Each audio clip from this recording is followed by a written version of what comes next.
have been noticing this a lot for my own life and for several other people actually who I've talked to, where it's just like, we're just going through stuff, you know?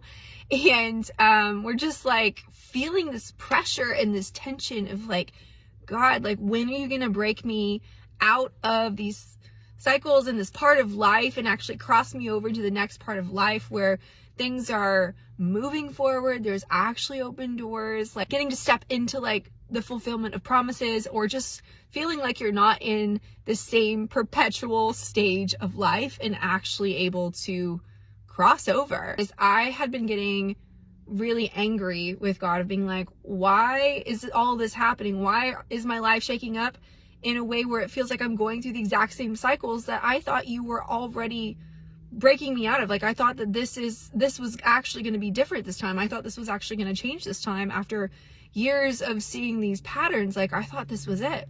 And so I had been getting super angry, and I was hoping the Father would come in as like this loving, kind, gentle man, and, you know, like the dad who takes you to the father-daughter dance and you get to dance on his feet. Like, I was hoping for that way that God would show up in my life.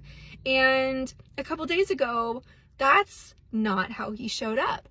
He actually came in and rebuked me like super hard. It's not just any old rebuke, but the one that he did for Job.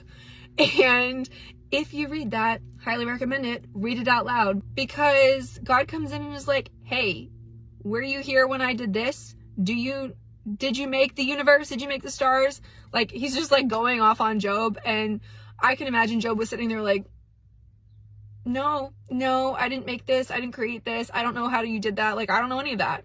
And so the second like God ends his rebuke, Job's like, woe is me, I'm going to put myself in ashes. And the Lord's like, yes, you've spoken rightly of me. And so yes, the God of the entire universe came in to rebuke me several days ago, and I needed it. I needed a right perspective of who God is, that even though my circumstances are very frustrating right now, like, he came in and was like, hey, I'm God. This is who I am, and I need you to see me rightly, and this is my character, and let's start here. You know, even as a father, fathers come in and they correct, they discipline real sons and daughters, because it's actually for our good. He is God. He does know his perfect timing, and our emotions don't change who he is. We need a right perspective of who he is, regardless of our circumstances, regardless of how we feel.